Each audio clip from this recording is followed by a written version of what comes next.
Hi, my name is Aggie Luczak and I'm here today to talk about my work with NICEM, which stands for the Northern Ireland Council for Ethnic Minorities, and my voluntary work with an organisation called Polish Abroad, who works with the Polish community in the Northwest. Thank you very much, and thank you everyone for coming, and thank you for inviting me as well to chat to you. I'll talk about the few aspects of my work and how I went and when I came here. My main my full-time job is with NICEM, which stands for the Northern Ireland Council for Ethnic Minorities. And as Susan said, I have two roles within the organisation. I'm a bilingual support worker, and I'm also a race hate crime advocate working on the bilingual advocacy project that covers the whole of Northern Ireland. I came here in 2007 after visiting Derry briefly 2 years prior. So it's actually 10 years since the first time I've been in the city, and I have to say a lot has changed since my first visit, and it's a lot of positive change, which is good to see. Initially, I only came for a year to do my master's, and I was meant to graduate and go back home. The graduation bit happened, unfortunately, well, fortunately, the going home bit didn't happen actually. Yes, and I'm still here. NICEM has been established over 20 years ago, and it was at the time of the Good Friday Agreement and all the work going on with the ethnic minorities, and the fact that the ethnic minorities started actually being visible in the country, apart from the two majority communities that would have usually been in the focus. The work of NICEM was primarily focused on policy work, but the services are much wider at the moment. We have our main office in Belfast and two satellite regional offices, one in Mid-Ulster, the office is based in Lurgan, and the other office is in Derry and covers the northwest, which is kind of from Coleraine through Limavady, Derry to Strabane, so it's quite a large area as well. We do a lot of work with the groups and with individuals as well. Obviously, the time for the NGOs are not great at the moment, and as we know, all the cuts in funding are affecting a lot of organisations, and our organisation is one of them, unfortunately. So we're yet to see what's going to happen to us within the next 2 months, and there is a probability that our services will be cut. But at the moment, what we do is our focus is on policy. The race equality strategy would be the biggest piece of work that we're doing and we're working on at the moment. We do development work with groups, helping groups getting established, helping them applying for charity status, helping with governance. We have trainers who'd be Picasso trained. Picasso is a quality assurance system that works for small groups. So we have a couple of people who are trained and do deliver the governance training to the group as well. We also do one-to-one support, and our services kind of operate on a one-stop shop basis. So if someone comes to us, to one of our clinics, we basically can take them from the beginning to the very end. This would be welfare advice, filling in forms for benefits, and as you know, the benefits at the moment are quite restricted as well for migrant workers. Be it education, employment law and legislation, discrimination, issues regarding health, anything you can name basically. So to give you the flavour, we deal with anything from my internet is not working today to my family member has just died and we need to take them back to the country. So kind of, you know, the volume of the cases and sometimes what we deal with can differ, and every single day is different really. What we also do, our Belfast office mainly focuses on work with refugee and migrant women. We have the BME Women Network going on, and we're trying to get a small group established in the Northwest as well for that project. The work of NICEM has always kind of been focused on ethnic minorities. So the BME, the Black and Minority Ethnic Community, is who we work with. But obviously, anyone coming through our door, we'll get a help or a referral if needs be. the number of migrant workers in the northwest it's quite substantial as well. It's not as big as Belfast, but the Polish community itself, we kind of estimate there's between 3,000 and 5,000 people. So the numbers are quite large as well. My role within that is the support worker, so I do clinics. We have a clinic tonight, so every Wednesday night anyone can come without making an appointment, and we can help with anything from filling in a form for job seekers allowance to phoning an employer who's not paying the wages. We have clinics in Coleraine every other Thursday. One of them is tomorrow. And the other part of my role within NICEM is the race hate crime advocacy. And I see a couple of faces from PSNI today. That project has been established a couple of years ago, and it was different organizations doing it over the last couple of years. NICEM has been involved in the project for the past 2 years. The project is funded by the PSNI, by the Police Service of Northern Ireland, and cover the whole of the country. We have 5 advocates, 1 for LGBT community, 1 for disability, and 3 race advocates, 1 based in Belfast, 1 in Ballymena for the H district, and 1 in Derry, which is myself. The hate crime service operates there's 2 strands to it as well. As you all know, and you know from the media, hate crime is on the rise in Northern Ireland and has been for the past couple of years. Now, whether the rise is because there's more incidents or whether there's more people actually reporting things, it's probably a bit of both, actually. And our work is focused on helping the victims. We work strictly with the victims. So the way it kind of works from the technical side, PSNI sends us in victim support a spreadsheet of all the cases. So we make sure that each victim gets the chance to actually get the service and get the help they need. We do a risk assessment. We assess the case on a one-to-one basis, and we see if there's anything we can do. And if there is anything, we make sure that we do help. This can be from just keeping in touch with the police, with the investigating officer. This may be getting in touch with the housing executive if the person needs to be rehoused due to the fear or the safety reasons. Making sure that people get informed and they know what's going on, they know the system. If the case does go to court, we make sure that the avail of the victim support service, where they are shown the court beforehand, they know who sits where, who says what and what to do, which is quite important because being in a foreign country itself can be quite difficult for people. And then whenever they find themselves in a police or a court situation, it can be very daunting on them. And being in a court building itself it's not the most pleasant experience. Even, if you're just a witness, or just obviously inverted commas. The service, we hope, operates as well, kind of one-stop shop. So we focus on the victim, and the victim is the most important person in the process. And we also take referrals from other organizations and other people. And as you know, to report a hate crime, it doesn't have to be actually the victim's perspective. It can be the police officer or a witness perspective as well, thinking, well, I think it happened because, for example, of somebody's colour of the skin, nationality, or the background, or the perceived nationality as well. Because quite often, especially people from Asia would be, someone from Malaysia can be called a Chinese person, or can be called names, or there can be verbal abuse, obviously not necessarily being from that community. The other part of that job is also to increase reporting. So we're trying to get the community groups and community members and explain to them how it works and why they should report things, and that it's not okay to actually keep up with the abuse or the verbal abuse. A lot of people, and I've met people like that, were targeted for years, sometimes 2, 3, 4 years, by the neighbours, by people at work or people in the school.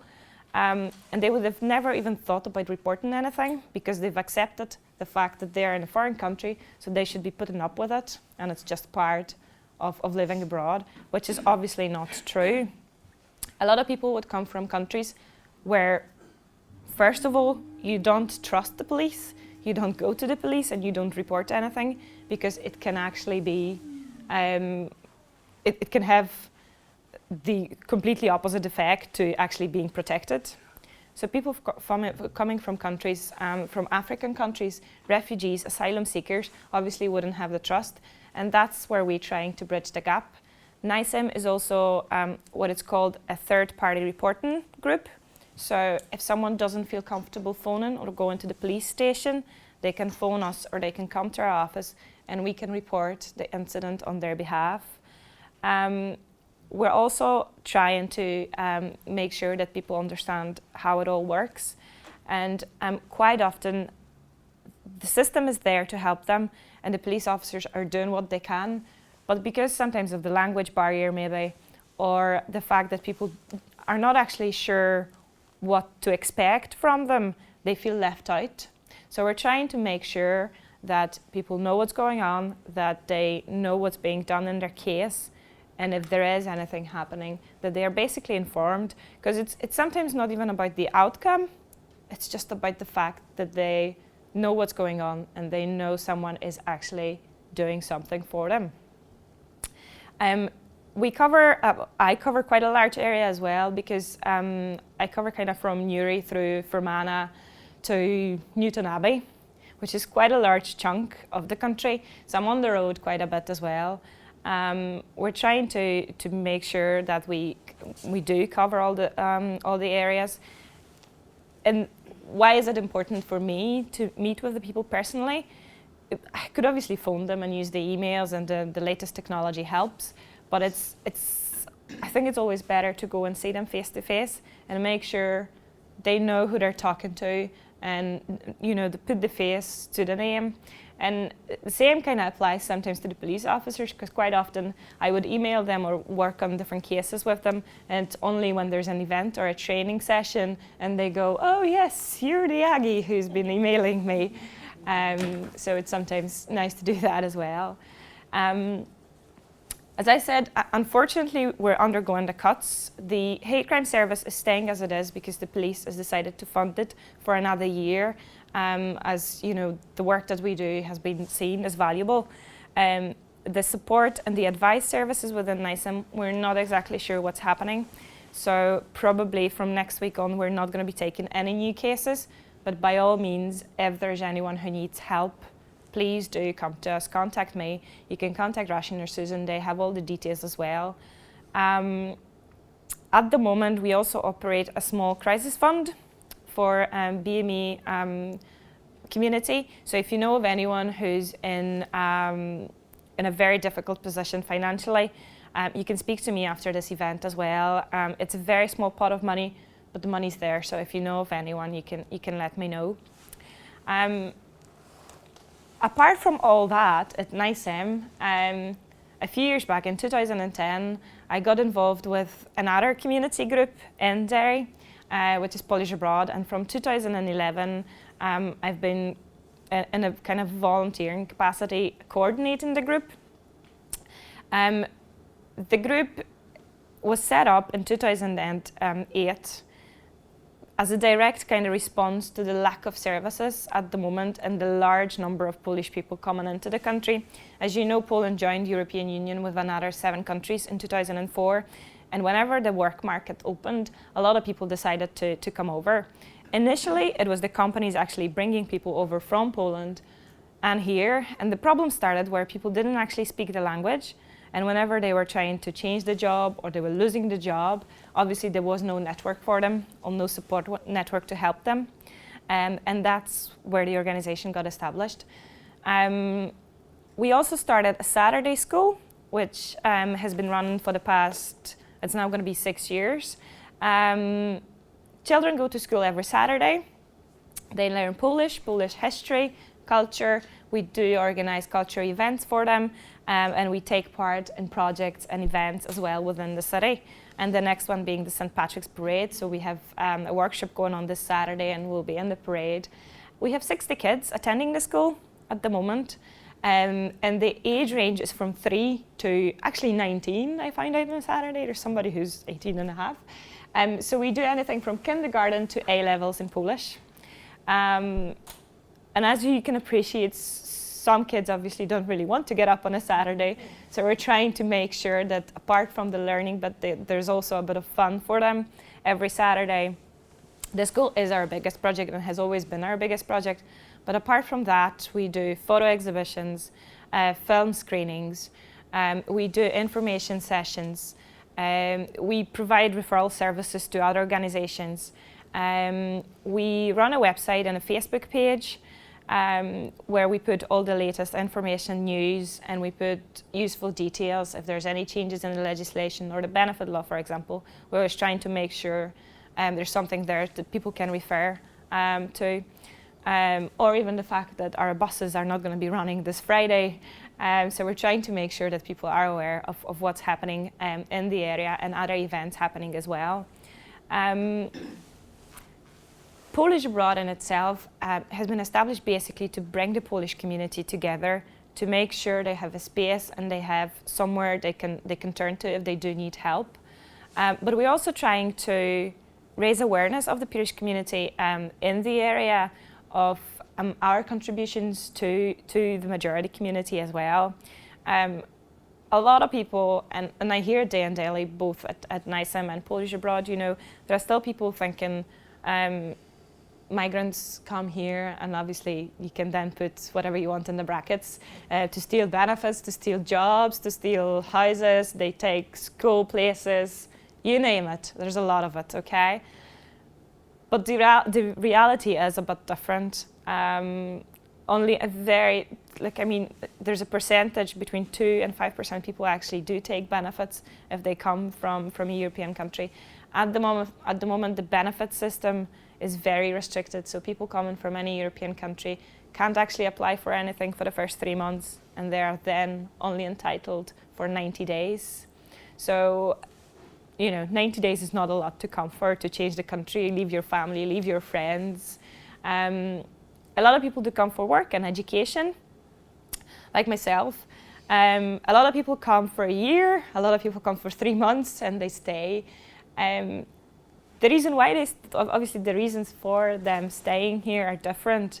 For me, to be honest with you, it was actually the community work. So whenever I finished university, I got involved with a lot of people from my own community and from other countries. And that's what kind of kept me here. I knew I can utilize my skills and I can help people out. And that's why I got involved. That's why I thought it would be valuable for me to stay. Obviously, I do have friends now and the friends network here.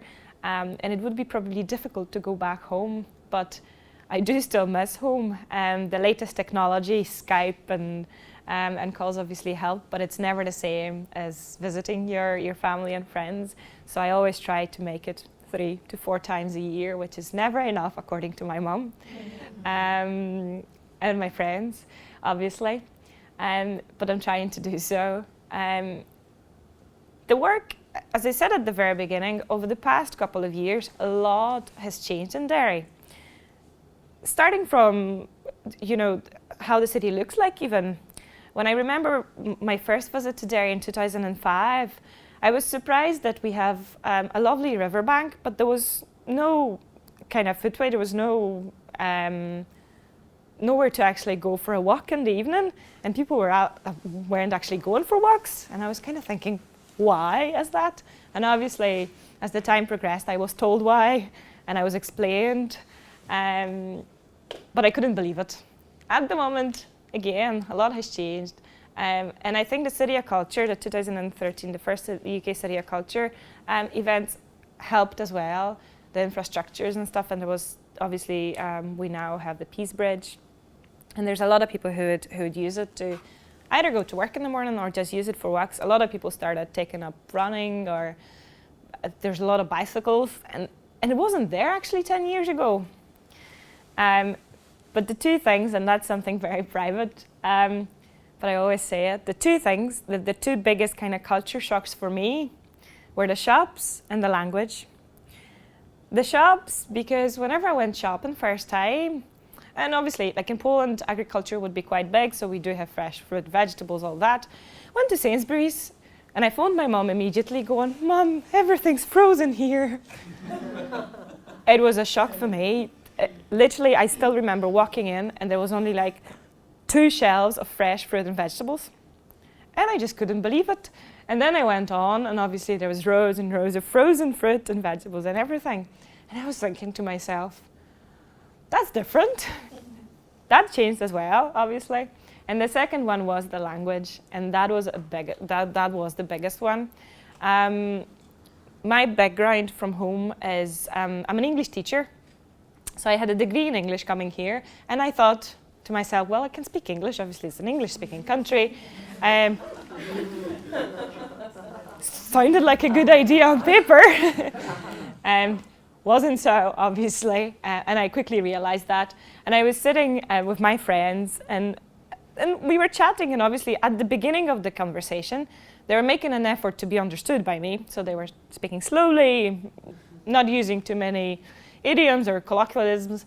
And as the evening progressed, I realized I don't understand much of what they're saying.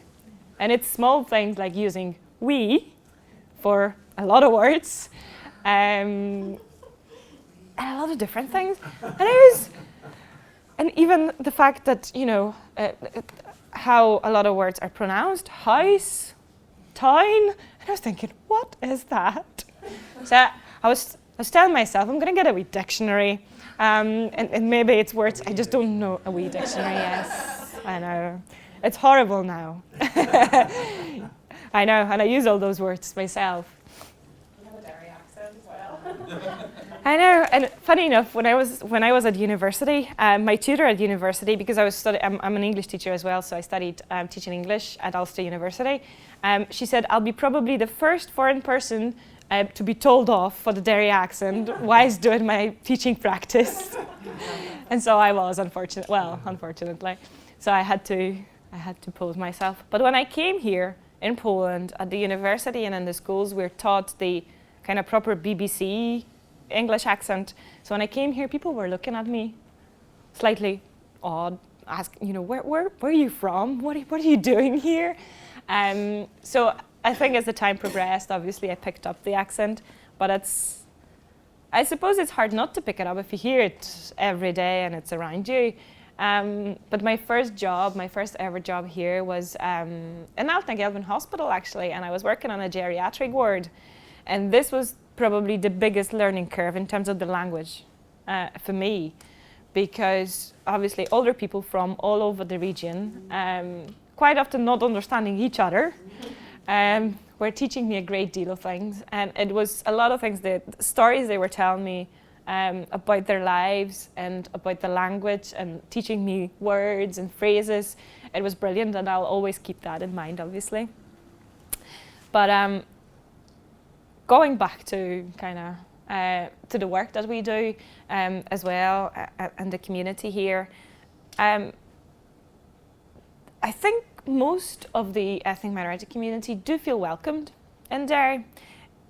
And it's small things like people smiling at you on the street, which you don't get. Even if you go to mainland England, you don't actually get that. When you go anywhere else in Europe, you don't get that. You certainly don't get that in Poland. If you go on the street and you're smiling, people think there's something wrong with you today. So it was nice, and I was thinking, oh, do I know that person? They just smiled at me, and only then I realized, no, it's actually the way people actually are here. The BME community here, people coming from all over the world, really. There's so many nationalities and so many languages spoken in Derry that a lot of people don't actually realize. And a lot of communities, like the Indian and the Chinese community, they've been here for decades. But for a long period of time, they were hidden.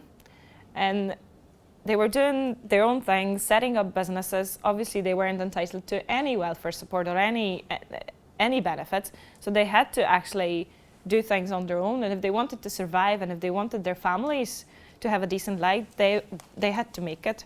So obviously, till now, we have a lot of Chinese restaurants and all that. So there's certain businesses they would obviously work in.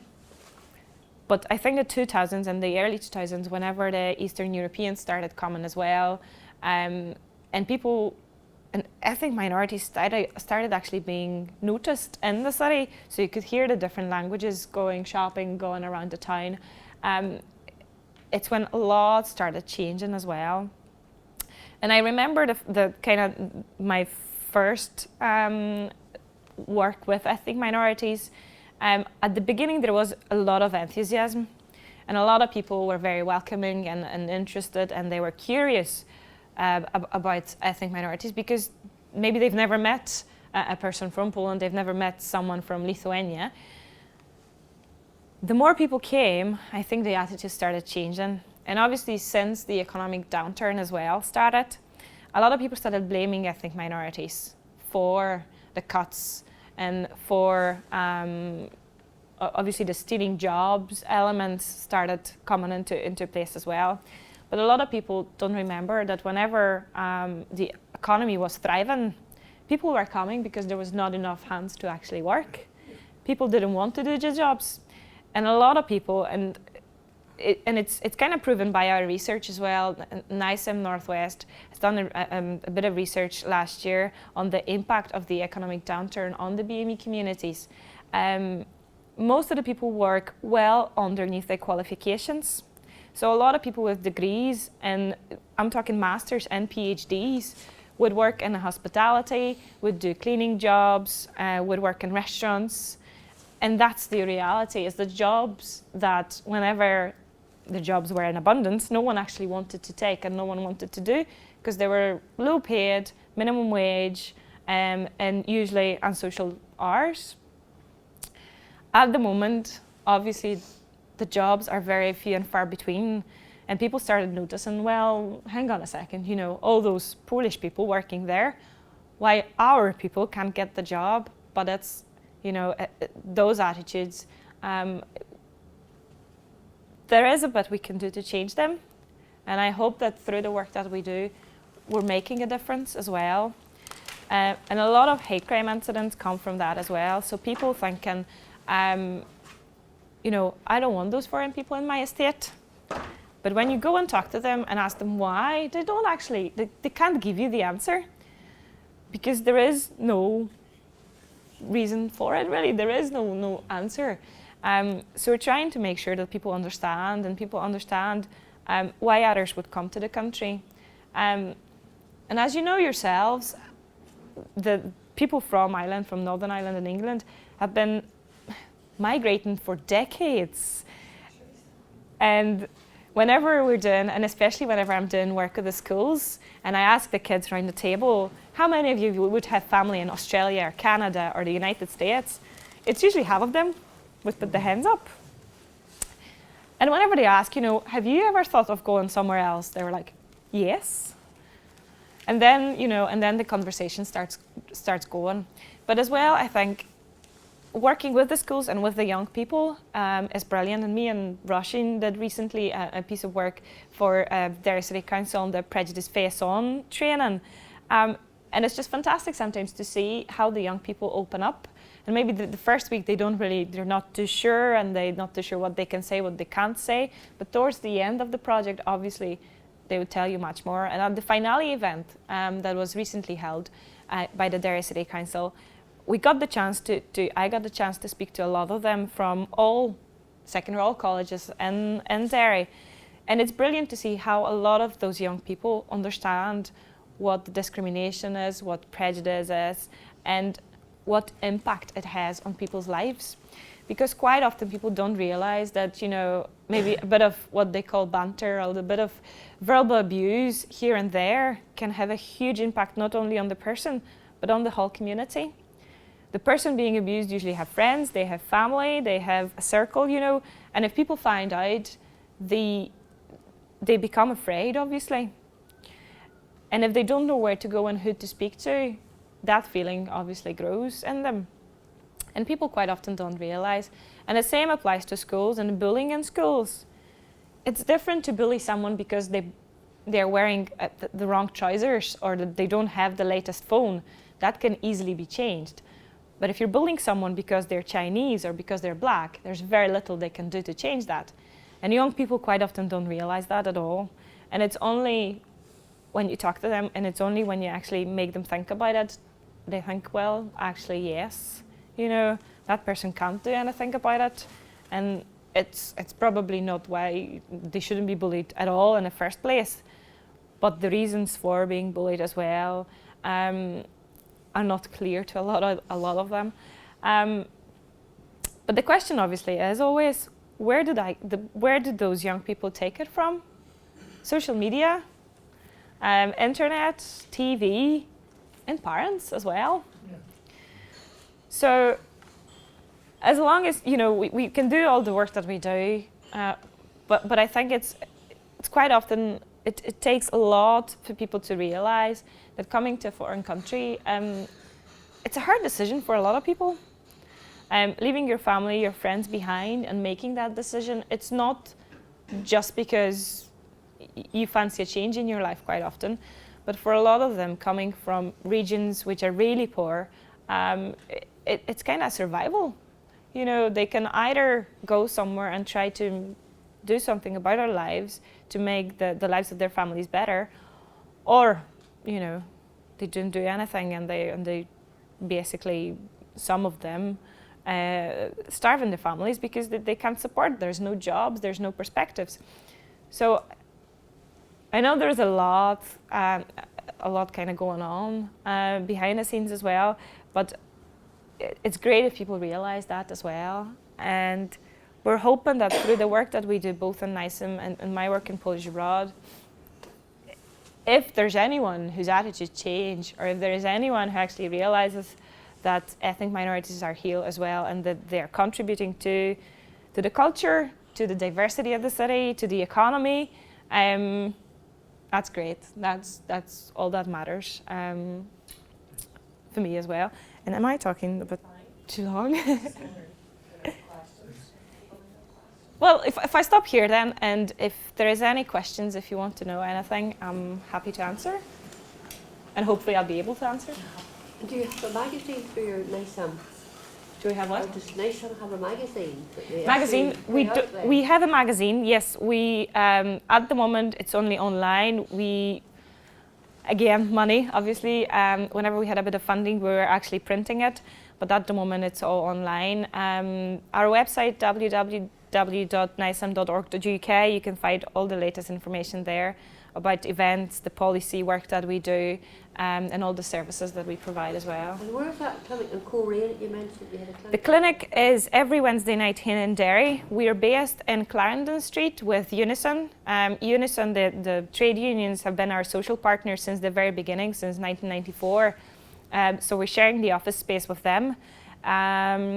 And that's where we're based. So it's the corner of Clarendon Street and Queen Street in the old church. It's a beautiful building. The one in Coleraine?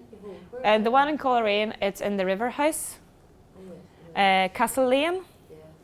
So we're being hosted by the Ballymena Resource Centre. They have an office there, and we're kind of using their office space for those. And it's every other Thursday from 5:30 till 8 p.m. And one is tomorrow. Yeah. Just Aggie, it's an observation. Thank you so much for sharing. It's just an observation for us all here. Normally, our Garden of Reflection sessions are chock-a-block. Yeah. And I think there's a significance. I'm disturbed at the small numbers that have come. And yet I'm not surprised, because it seems to me that there is a mindset that needs cracking here. That when the topic is ethnic minorities, the mindset, even among good people, but across the board, is, that's not for me. Yes. If it was about an issue of disability, if it was an issue of this, that and the other, and if it was about the two tribes, the house would be packed. It reminds me of kind of a situation that I heard about efforts in Dublin to try to bring about events, you know, where the ethnic minorities would meet. And when people asked subsequently, were you at that? No, that was for the ethnics. Mm-hmm. Now, there's the kind of mindset. I say this, Aggie, because of what is being attempted to be done here, that this place in Russian, I'm sure will mention it, that this be a place where everybody who finds themselves living here feels safe, welcome, included. And I suppose what I like about your being here is that it is nice them coming here and saying, yes, and this place is also about, it's about everybody who lives here. Very valid observation. Yeah. Thanks. Thank you very much. Yes. How you doing? I would have another observation, just to counter the one of, I don't know the name of the one. Seamus. Yes, Seamus. I would say that actually today there's not a lot of people here for a completely different reason, and I'd rather not get into that because it will bring uncomfortable points out. But I appreciate the will of some of the locals into trying to raise awareness about issues touch the minorities, because I'm one of them as well. But my perspective is that actually what's happening, and my question for the panel would have been how maybe answering with a question is much easier for me. How NICEM and the police begun to work together? What brought NICEM into being? Was the PSNI will? They were looking for a partner to tackle hate crime and stuff like that, or was NICEM that basically found a resource into the police? Which one? The advocacy project funded by the PSNI was going on from 2009, if I'm not mistaken, and it was based in Belfast only for a number of years. And the organisation that had the money at the beginning was the Polish Association in Belfast and the CWA, which is the Chinese Welfare Association. Due to, there was a couple of things that happened with the project, and then the police decided to change the partners on the project, so NICEM tendered for the funding. And we were successful, together with Leonard Cheshire Disability, Victim Support Northern Ireland, the Rainbow Project, and the Ballymena Interethnic Forum.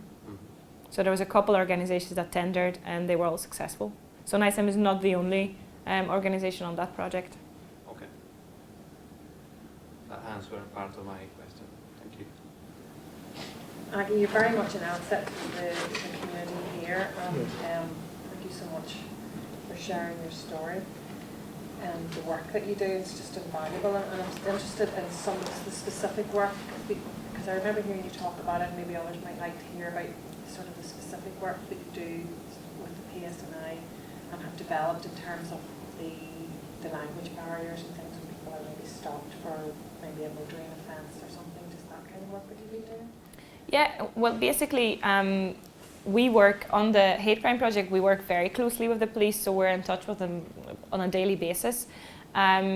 And how it works with us is obviously we get the information from the PSNI in the first place, and then we go back to investigating officers and contacting the victims if they wish to be contacted by us, because that's a very important thing. They need to consent to our services as well before we can do anything, and before the PSNI can actually share any data with us, like the phone numbers or the addresses. But on the other hand, we're also raising awareness within the police force. So we quite often would go out and do training sessions for new officers at Carnival or within the stations regarding our services and the language services that are available. What a lot of people, a lot of ethnic minorities don't realise, and quite often the police officers are not 100% aware, is that every police officer would have obviously a BlackBerry, and they have instant access to interpreters 24/7, and all they need to do is pick a number, and within 60 seconds they should be connected to someone speaking the language they need. And a lot of people, because they think they don't speak the language, they wouldn't sometimes go to the police station, and that service is available whether you're stopped and searched, stopped on the road for motoring offence, or whether you've been a victim of race hate crime. It doesn't matter. The language support is there and people should avail of it. Same applies to making statements at the police stations. Either face-to-face interpreters are available or on the phone interpreters should be available as well. So we're trying to make sure that that service is used both by the police officers and by the people who are actually looking to use the service as well. The other side of things, so the training bit for the police officers as well, is that although the project has been going for 2 years, there are still police officers who may be not 100% sure or aware of what we do and who we are. And quite often when I'm making a phone call, they would be a bit suspicious of I'll need to check who you are, if I can share the details with you. So that's where we're trying to kind of bridge the gap as well. So going out and talking to response teams usually, and hate and signal crime officers. So every district within Northern Ireland would have a designated hate and signal crime officers. And those would be our kind of main contacts within each of the districts. So making sure that people are aware of the services available would be a big chunk of our work, and basically the raising awareness side of things. That seems to be a big change. One of the changes you talked about, that seems to be a big change now, even in the last couple of years. You find that it's becoming, it's a very positive thing, and people are becoming more aware of that type of work that's available. Definitely, and as well, a lot of what we're trying to do is also raise the kind of people's confidence with the police as well. As I said, a lot of people coming from asylum seekers or refugees, quite often because of their status here as well, they wouldn't be comfortable going to the police. So what we're trying to say is the police force is there for everyone, and it's the services, it's there to help you. So if there is anything happening, do report things, and we'll try to make sure that it's recorded and that it's taken further. So, but definitely the attitudes are changing as well. So, which is fantastic to see.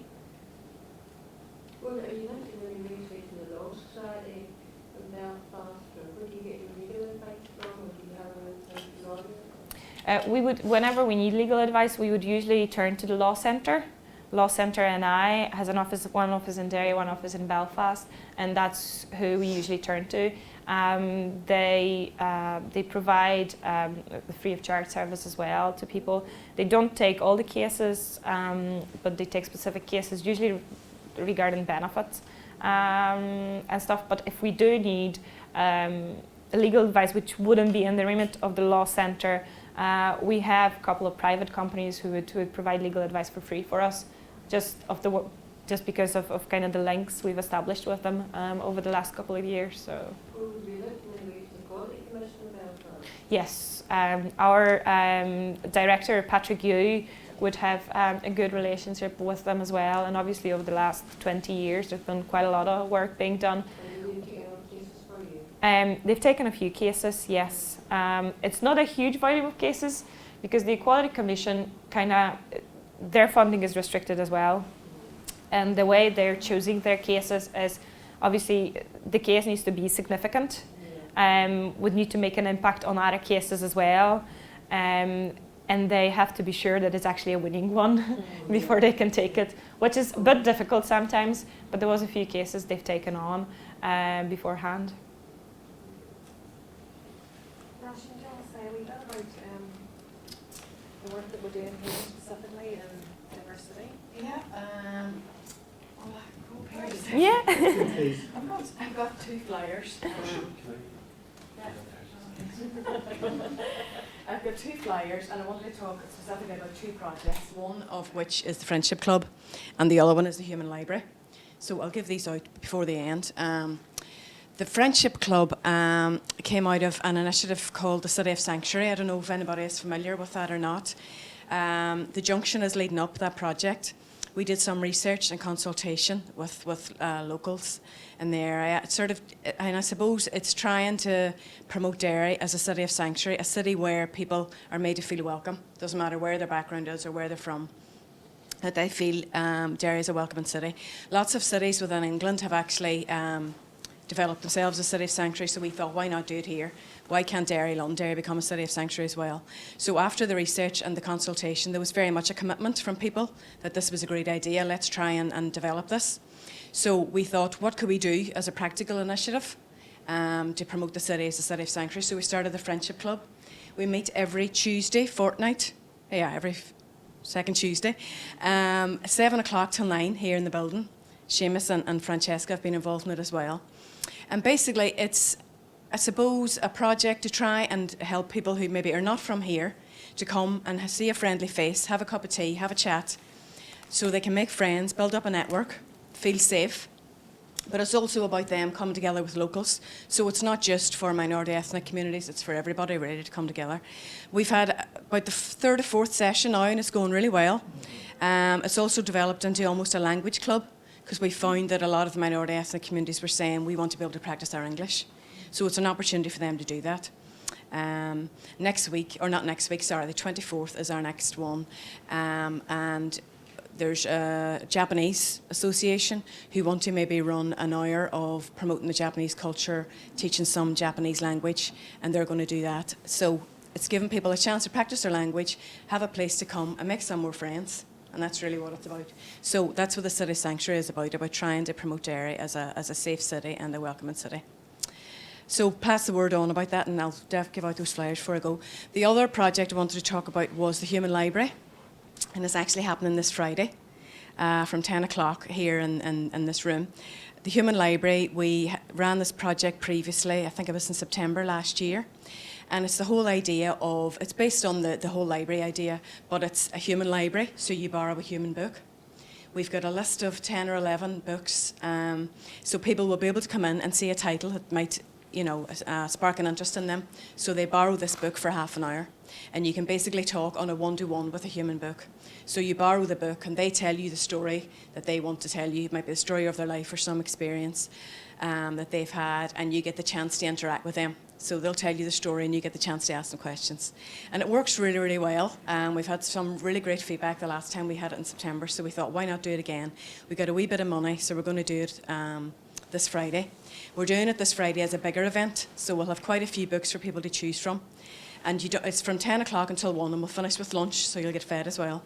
And you don't have to stay for the whole 3 hours, because I can understand people may not have that time. But come in and borrow a few books if you want, and then you can leave or whatever, or stay and have some food. But it's a great project, so pass on the information.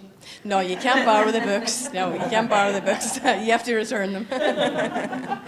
So I'll give out those flyers at the end, but that was all. If anybody wants to ask any questions. Because I was in on the early stages of the city sanctuary, so the planning meetings, and then they had to take time out for medical reasons. But see, in the early days, there was a lot of talk about looking at the other projects, and it was about refugees mainly.